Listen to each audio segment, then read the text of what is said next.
Всем привет, меня зовут Юлия Гендина, и вы находитесь на моем канале, который посвящен интерьерному вязанию. И сегодня по этой картинке я надеюсь, что вы уже поняли, о чем у нас пойдет в этом выпуске речь. Мы поговорим про пряжу, но не только, а именно про пряжу для интерьерного вязания и как выбор наш пряжи, той или иной, того или иного состава, того или иного, тех или иных свойств, может повлиять не только на результат, который мы получим, но и на процесс нашего вязания. Почему иногда вещь вяжется очень быстро, легко и с удовольствием, а иногда мы мучим ее месяцами. И нет, это не зависит от размера схемы. Часто это зависит от пряжи, которую мы выбрали. Мучаемся мы по своему собственному выбору, как и радуемся мы тоже благодаря своему собственному выбору. Итак, я стою около такого прекрасного стеллажа, где я собрала как раз для вас разные образцы пряжи, которые у меня сейчас в работе. Более того, я вам покажу конкретные проекты, и вы увидите, почему одни из них идут очень медленно, а другие очень спорятся. Итак, начнем. Пряжу, которую я обычно покупаю для своих проектов, я делю на два больших типа. Простая пряжа и сложная пряжа. Давайте посмотрим на примерах, о чем я говорю. Простая пряжа – это вот, вы можете ее здесь видеть. Что такое простая пряжа? Она предсказуемая. Никаких сюрпризов в процессе вязания и потом уже в готовом изделии она нам не принесет. У нее понятные цвета, у нее хорошая крутка, у нее хорошая толщина для быстрого вязания, у нее приятная сама нить, как правило, богатая цветовая палитра. То есть эта пряжа подойдет для любых моих целей, я не буду с ней знать проблем. Когда я беру такую пряжу? Когда рисунок, сама техника вязания превалирует, когда мне хочется что-то изучить, когда мне хочется вязать без проблем, когда меня устраивает цветовая палитра. То есть пряжа у меня здесь второстепенно немножко. Тогда я обращаюсь к простой пряже. Что такое простая пряжа по составу? Как правило, это либо стопроцентный акрил, либо это полушерсть, либо это полухлопок.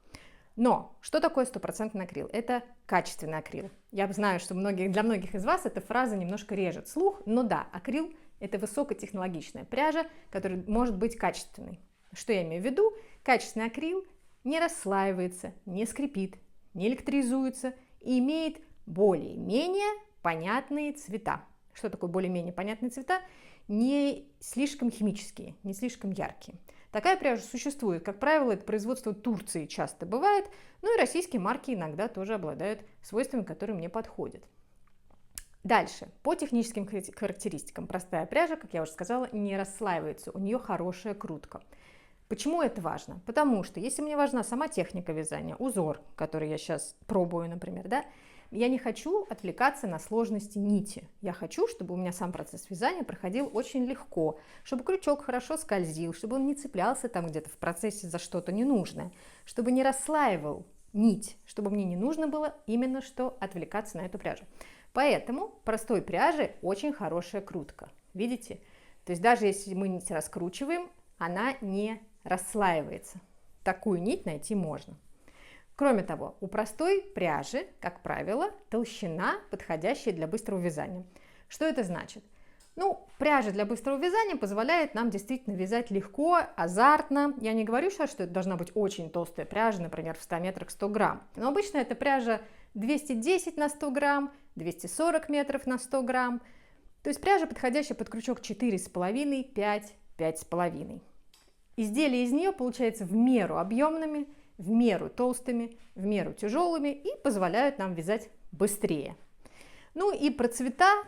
У такой простой пряжи должна быть, как правило, богатая цветовая палитра, но я готова к тому, что эти цвета, такие усредненные, что мне будет не просто найти какой-нибудь кирпичный, что мне будет не просто найти какой-нибудь оттенок зеленого, и что? На этапе, когда мне важнее техника, когда мне важнее узор, я могу ограничиться простыми оттенками, молочным и каким-нибудь красным, или молочным темно-синим, или моей любимой горчицей, серым. Обычно в простой пряже все такие вот цвета есть. Кроме того, такая простая пряжа, она часто бывает бюджетной, потому что благодаря составу можно выиграть в цене. Из наших российских производителей, вы знаете, у меня есть отдельное видео про карачаевскую пряжу. Это как раз вариант очень простой, такой вот дешево, но сердито пряжи.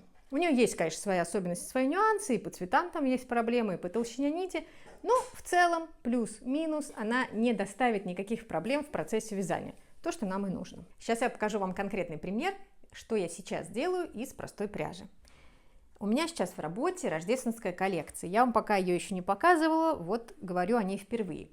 Я использую как раз для нее простую пряжу. Почему? Потому что мне, с одной стороны, нужен довольно объемный рисунок. Этот объемный рисунок мне нужен на довольно таком объемном, плотном полотне. То есть этот плед там и подушки, они должны быть не тоненькие, струящиеся, они должны быть визуально весомые. То есть пряжа должна быть объемная, не тонкая. И, соответственно, мне здесь важны цвета, цветовые оттенки. Вот у меня уже начат плед и подушка, но подушку вам сейчас пока не покажу. Вот начало пледа. Я его вяжу как раз из пряжи толщиной, внимание, 160 на 100, то есть 160 метров на 100 грамм. И хорошо, что в этой палитре я нашла нужный мне чуть темный красный и молочный цвет, то, что нужно как раз для рождественской коллекции. Мне здесь не нужны были какие-то хитрые переходы цвета, потому что для меня здесь важнее рисунок. Мне нужно, чтобы рисунок, классические рождественские элементы смотрелись максимально четко. И поэтому мне достаточно простой пряжи. Кроме того, у меня на этот проект идет ее достаточно много, поэтому цена мне тоже была важна. Теперь перейдем к пряже сложной. Сложная пряжа, тут можно поставить знак равенства, это пряжа интересная. Это пряжа не для слабонервных, это пряжа, которая подарит много новых ощущений, но не только положительных, так бы я сказала. Эту пряжу имеет смысл брать тем, кто уже имеет навыки и опыт вязания в технике, которой вы пользуетесь, кто не будет отвлекаться на технические моменты, кто вяжет уже свободно, быстро и легко. Вот тогда наступает тот этап, когда вам хочется экспериментов. И как раз для экспериментов и существует, как я ее называю, сложная пряжа. Давайте посмотрим, какой она бывает, по крайней мере, какая она есть у меня. Ну, прежде всего, если мы берем однотонную пряжу, то к такой сложной пряже я отношу натуральную шерсть, ну, в данном случае, например, дундугу. Вот я вам ее показываю здесь в двух вариантах. В первоначальном, в котором она приходит обычно из магазина, вот в такой вот пасме, и в промежуточном. Это, собственно, вот эта пасма, ну, не эта конкретно, а другая, после стирки. То есть, что я делаю? Я получаю такую пасму, потом я ее стираю, высушиваю, вытряхиваю из нее все сено, перематываю вот в такие вот клубки, и потом уже начинаю из нее вязать. То есть сложность ее начинается еще до самого процесса вязания. Но зачем мне это нужно? Зачем она мне нужна такая? Ну, подумаешь, цвет. Ну, такой грязно-молочный цвет. Ну и что? Нужна она мне для того, чтобы уже в полотне получить интересные переходы цвета. Сейчас я вам покажу, о чем говорю. Вот, например, плед Argyle. Это как раз... В нем как раз использована дундуга двух оттенков. Один оттенок, вот этот грязно-молочный, вот он. Второй оттенок, который лег в парный орнамент, это, вот так вот вам поближе покажу. Видите, какие красивые переходы цвета. Здесь и рыжий, и темно-рыжий, и винный, и уже переходящий в марон, и потом коричневый, и темно-коричневый. Мне хотелось очень поиграть вот такими цветовыми переходами именно в этом орнаменте. То есть в этом проекте мне и орнамент был интересен, и я готова была, учитывая свой опыт вязания, взять сложную пряжу и получить вот такие вот интересные переходы. Я могла бы взять обычную пряжу, простую, взять два оттенка любых, которые мне нравятся, и вязать гораздо быстрее. Почему? Потому что дундуга, с которой я вяжу этот плед, 6,1. Это тонкая нить, это примерно 420 метров на 100 грамм, примерно как носочная пряжа классическая. Я вяжу этот плед 4 номером крючка. Для сравнения, рождественскую коллекцию я вяжу крючком номер 5, то есть совсем другой коленкор. Этот проект движется очень медленно, но я получаю от него большое удовольствие ровно из-за совмещения и рисунка, и техники, и вот такой вот сложной пряжи. Стоит ли оно того, решать вам. Готовы ли вы чуть уменьшить свою скорость ради вот таких интересных экспериментов? Если у вас достаточно навыков, или вам лучше пока-то тренировать саму технику на более простой пряже. Но нужно понимать просто, на что вы идете. Ну, кроме того, чистая шерсть в данном случае еще и определенная колючесть, и нитка, которая легко рвется, и с толщиной у нее могут быть проблемы, но на все это я готова пойти ради вот такой красоты. Или, например, другой вариант. Вот сейчас у меня опять же в работе другой проект, тоже из Дундеги, в других цветовых сочетаниях. Здесь я вяжу из центра, опять же, тоже классический такой рождественский рисунок. А если вы хотите уже сейчас получить эту схему, то можно приобрести у меня в сообществе ВКонтакте, ссылка будет в описании к этому видео.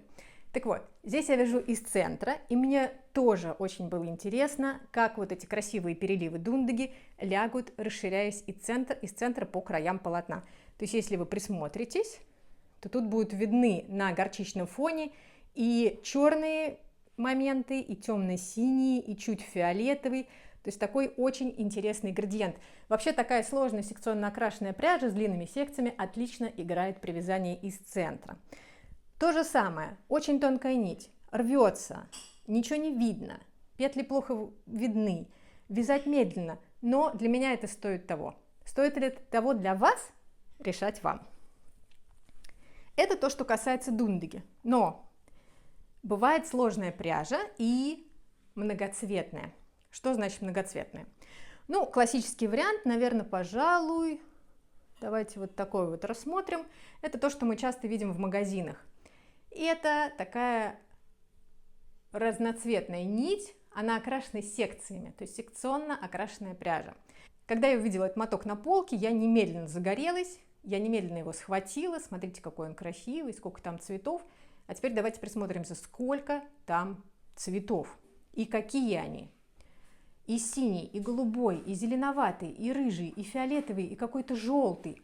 В мотке очень красиво. Но что это в полотне? В одном из предыдущих своих видео я вам уже показывала, что в итоге я связала из этого мотка. О моих экспериментах с этой пряжей вы также сможете прочитать в моей новой книге «Вязаный дом». Но что я хочу сказать? Будьте аккуратны с секционно окрашенной пряжей. Особенно, если у нее короткие секции. И здесь они короткие, и, например, в такой пряже они тоже короткие. В мозаичном вязании крючком такие короткие секции приводят к излишней пестроте, потому что у вас, особенно если вы вяжете из центра, да и по прямой тоже, у вас, как правило, одного цветового сегмента не хватает на какой-то полноразмерный рисунок, хотя бы там на ряд, я уж не говорю про увеличивающийся квадрат, например, когда мы вяжем из центра, то есть в какой-то момент одного цвета не хватает на целый ряд, и получается такая уже разноголосица. И когда вы потом посмотрите на этот связанный мотив издалека, вы увидите, что очень сложно уловить рисунок. Ровно потому, что короткие секции. Поэтому будьте с короткими секциями аккуратны. Я бы вообще для мозаичного вязания крючком секционно окрашенную пряжу с короткими секциями не брала. А брала бы, например, с длинными секциями. Вот такую. Чем хороша вот эта пряжа? Во-первых, у нее длинные секции. Во-вторых, у нее, в отличие вот от этого мотка, более родственные друг другу оттенки. То есть, если вы присмотритесь, ну, кажется, что вот этот какой-то, ну, винно-серый, да, но тут на самом деле 4-5 переходов цвета, но просто они не такие резкие, и сами секции длинные. Поэтому из такой пряжи, если правильно подобрать компаньон, можно получить действительно очень красивое полотно. А с такой пряжей и компаньон будет сложно подобрать, и секции будут настолько короткие, что будут рябить. Про эту пряжу еще могу вам сказать, что она меланжевая. Что такое меланжевая? Это когда достигаются вот эти переходы цвета в мотке более аккуратным способом, с помощью переплетения нитей разного цвета. Сейчас я вам покажу еще вот такой вот вариант. Вот смотрите, вот меланжевая пряжа. Она вроде бы оранжевая, вроде бы серая или светлая или зеленая, но на самом деле здесь в нитке на всем ее протяжении вплетены разные цвета. То есть в рыжий цвет то вплетен белый, то потом фиолетовый, то серый, то зеленый, чуть больше, чуть меньше. И за счет этого получаются как раз такие тоже интересные моменты. Я, опять же, в книжке вам про это рассказывала, я купила два таких мотка. Здесь переплетен черный с белым, а здесь вот много разных цветов. Что у меня в итоге получилось, вы увидите в книге. Но маленький спойлер, нужно быть очень аккуратными, если вы решите вязать основной цвет меланжевый и дополнительный цвет меланжевый, потому что иногда действительно они встречаются в рисунке в самом неподходящем месте, и рисунок из-за этого теряется. Но это большое поле для экспериментов, безусловно, попробовать стоит, потому что можно найти действительно изумительные компаньоны, которые дадут вам потрясающий эффект в полотне. Еще про сложную пряжу хочу вам показать пример. Мучаю уже этот несчастный квадратный мотив, мне кажется, месяца полтора. Почему? Есть вот такая пряжа, она называется, сейчас вы ее узнаете, я думаю, она называется Yarn Art Flowers. Я бы никогда раньше особенно к ней не приступила, потому что очень тонкая нить. Здесь 1000 метров в 225 граммах, по-моему. Тонкая нить, прям носочного такого типа, жутко расслаивается. Это к вопросу о том, что, да, вот простая нить не должна так расслаиваться, а сложная может. Так вот, что меня здесь подкупает и еще миллионы любителей Yarn Art Flowers? Это, конечно, вот эти потрясающие цветовые переходы. Это меланжевая нить и очень качественно сделаны, действительно, и подобраны оттенки, и качественно сделан этот переход.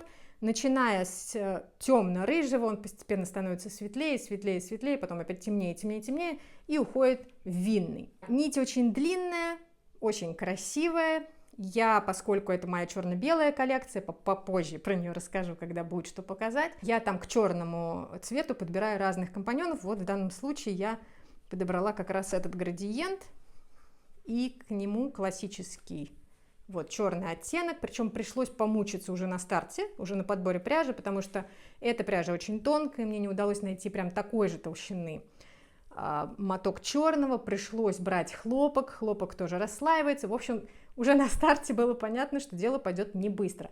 Зачем я на все это пошла? Затем, что в этой черно-белой коллекции, которой я занимаюсь параллельно, идея моя в том, что я подобрала мозаичные схемы таким образом, чтобы вязать их из центра, а при повороте, то есть когда вы подушку в них, например, будете класть, то есть заворачивать углы к центру с задней стороны, при повороте рисунок будет совершенно меняться, и можно будет увидеть в полотне то, что мозаикой связать сложно или невозможно. То есть это такие вот интересные узоры, они не сложные с одной стороны, геометрические, но при вязании из центра там нужно подключать мозги, потому что схема получается несимметричной. Ну и в плюс мне важно было все это с черным цветом, чтобы это получилось так огненно, красиво. Ну и вот. Вот один мотив из этой коллекции. Сейчас я вам его покажу. Он пока еще не довязан. В чем идея, собственно, использования этой пряжи, чтобы показать, как огненное пламя из центра этот рыжий цвет начинает светлеть. Ну, тут уже даже видно, что он начинает к краям светлеть. Да, то есть вот эти края, они уже гораздо светлее, чем центральная часть. И вот то, о чем я говорила, вот так вот, если посмотреть, это просто диагональные цветочки такие расположенные. А если мы повернем потом это полотно от центра, то получится, что это вертикальные такие цветы в ромбах. То есть как будто бы вертикальные зигзаги. В общем, попозже про эту коллекцию расскажу. Сейчас ровно про пряжу. То есть эти цветовые эффекты меня заставили вязать из такой тонкой пряжи, расслаивающейся, только для того, чтобы увидеть, как будет играть полотно цветом.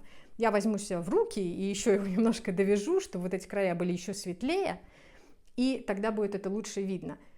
Вот опять же, о чем я хочу сказать, что на такие эксперименты нужно идти только если вы готовы, только если вы уже действительно наигрались с обычной пряжей, вам недостаточно уже ее цветов, и вам нужно что-то поинтереснее. Знаете, захотелось чего-то остренького. Вот это как раз про то самое. Итак, если немножко подытожить то, о чем мы сегодня говорили, простая пряжа для тех, кому пока что важнее техника вязания, важнее удовольствие от процесса вязания, важнее простота. То есть, если вам нужно, чтобы у вас точно все получилось, чтобы вы могли легко распустить, чтобы нить у вас не рвалась, чтобы полотно было технологически выдержанным, чтобы легко переносило все стирки потом. Если вы не хотите связываться со всякими проблемами, для вас простая пряжа. Простая пряжа – это, как правило, акрил, полушерсть, полухлопок, достаточной толщины, где-то 210 метров на 100 грамм, 240 метров на 100 грамм, чтобы можно было вязать ее крючком 4,5-5. Вот это вот простая пряжа. У нее очень понятные цвета, хорошая крутка, все. Как правило, это всякие турецкие марки, но могут быть и российские, и европейские, и американские, какие угодно. Сложная пряжа потребует от вас усилий. Она может рваться, у нее может быть неровная толщина, непонятные цвета. То есть бывает, вот у Дундеги, например, я хочу связать большой плед, мне нужно там сколько-то вот таких мотков, а их всего 5 и больше не будет, потому что ровно так уже меня не покрасят. Она может колоться, у нее может быть состав не очень приятный, но зато она дает вам то, чего не даст простая пряжа. Непередаваемые эмоции по работе с цветовыми переходами, например. Или состав, то есть пусть это стопроцентная шерсть, но такой плед, когда вы вяжете, вы получаете и эстетическое, тактильное удовольствие, и это совсем другое. Совсем другие ощущения, когда вы вяжете из сложной пряжи, но к этому нужно быть готовым. Поэтому я всегда говорю, что если вы пока на начальном этапе изучения какой-либо техники вязания, берите пряжу без сюрпризов, простую, вот такую.